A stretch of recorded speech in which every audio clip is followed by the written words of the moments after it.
Murombo Arovichinenguwa, we've been waiting on Simba Chikanza's page as well as ZimI to get my $1,000 as promised by Passion Java actually promised to give 1,000 kumunu anenge atanga kusvika the first 10 people. Simba Chikanza akati no, let's do a random selection kunyanya kuempower vari kumamisha vari kutambudzika. People actually borrowed data vakauya vakamirira imigani.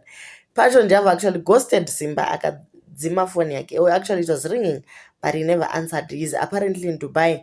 Uko kwaari kuita birthday ne friend yake.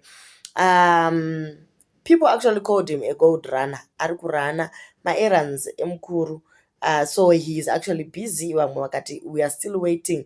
By 15:30, people had reduced from 800 to about 400. People actually are not losing hope. They are thinking, Pasho will come and will bless people. So many people are actually saying Passion Java angori imbinga isina mari. Whatever riches he is actually flaunting out there are not his, because if he's a millionaire as he claims, or kungotengesa one chibachi chake cheguchi, he can actually pay the 10,000 that the citizens were waiting for, but he failed to do so.